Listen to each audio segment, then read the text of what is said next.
indigenous to planet Earth. They were even here before we were.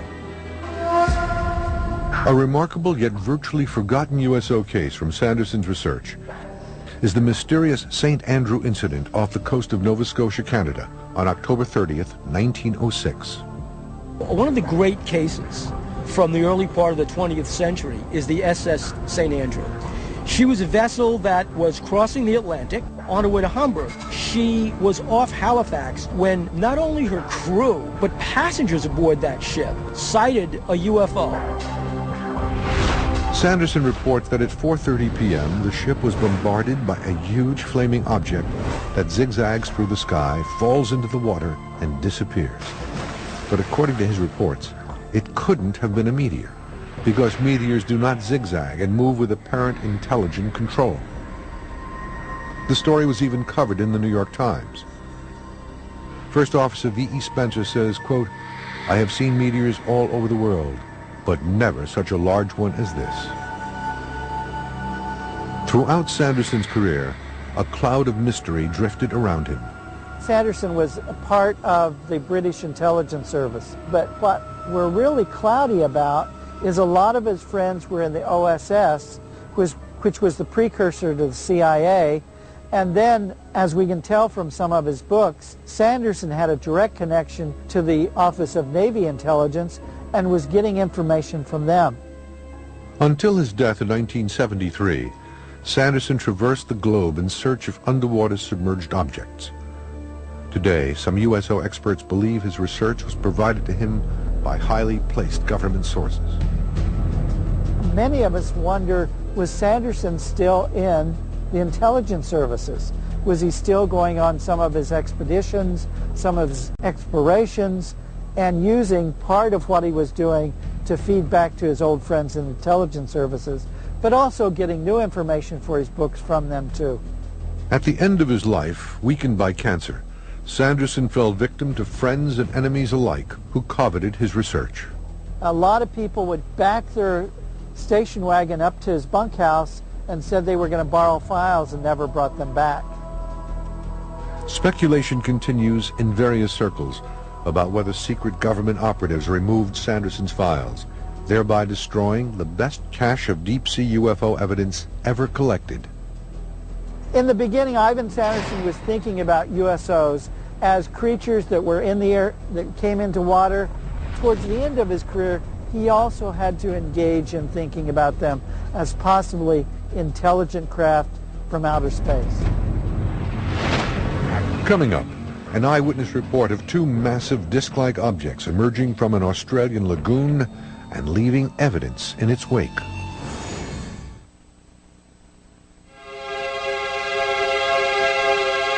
According to experts, one of the most impressive traits of USOs is their ability to affect, change, and displace the surface of the water, in much the same way that UFOs in our skies reportedly generate similar crop circles on land.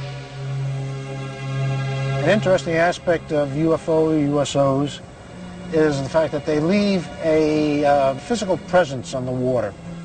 USOs create the same kind of effect over water, over ice. So there's a real similarity between the physical trace evidence of a USO landing and a UFO landing on planet Earth. It's like if you took a glass and stuck it in water, right? Well, now you have a hole on the water. To USO researchers, the most impressive and well-publicized water crop circle case is the Tully water nest case, which occurred in northern Australia in January 1966. This Tully's Nest story was one of the most publicized USO/UFO events in Australia. In fact, it had much the same kind of publicity that Roswell had here in the United States because everybody was involved, the military, the newspapers. It became a tourist attraction. People made pilgrimages to Tully's Nest to see where the USO came out of the water.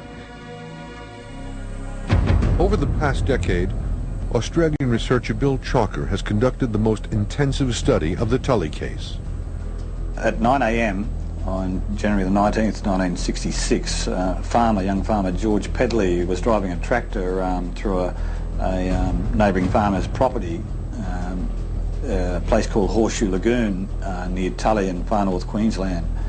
And he first started to experience some problems with his tractor. It seemed to be sort of missing, and as if it was about to stop on him, and then he heard this high-pitched hissing noise, and he looked in the direction of where this noise was coming from, and at about 20 to 30 feet away, rising from the lagoon, was a sort of a dish-shaped metallic-looking object that rose up to an altitude of about 30 to 40 feet, and then appeared to go into a shallow dive and then take off at high speed.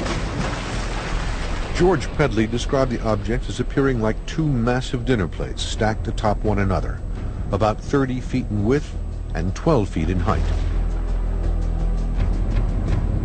It was a media sensation for quite a number of weeks, with sort of correspondents appearing, giving kind of on-the-spot reports, and there was even international coverage of it, and it was described in the press as a flying saucer nest. This nest contained evidence of a reported USO touchdown, a distinctive imprint left behind on the surface of the lagoon. The whirlpool effect in the water lasted for days and days after the USO took off. The Navy tested it, scientists tested it. A lot of tests were done on it and analyses were done on it, and there were all kinds of theories. And what they found was nothing could explain the water impressions. In his numerous interviews and investigations over the years, Trocca found George Pedley to be a unique USO witness. Yeah, George Pedley impressed me as being a very credible kind of witness, a typical kind of North Queenslander type cane farmer character, really the last kind of person you'd expect to come out with a story like this. During the various public and private investigations in Tully over the subsequent weeks, at least a half-dozen other water nests were identified in the area. Water samples were sent to the physics department at the University of Brisbane for radiation testing. A reed from the center of the water nest tested positive for beta radiation, but within days the sample mysteriously disappeared. Research into the Tully case continues to this day.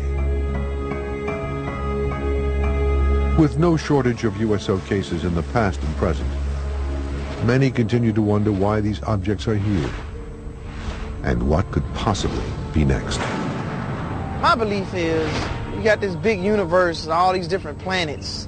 I mean, anything is possible. Why should we be the only intelligent beings? Some researchers interpret the recent events involving USOs as something more sinister.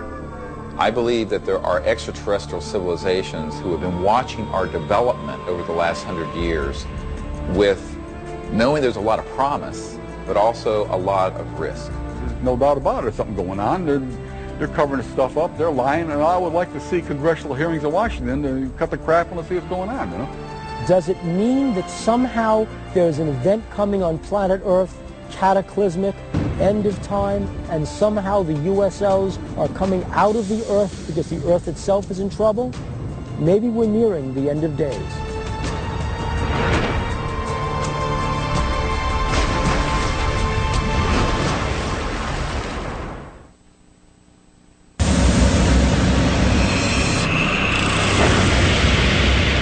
I don't think this has been used for centuries. Out there is a whole lost world. An all-new series that brings to life these lost worlds premieres next on the History Channel.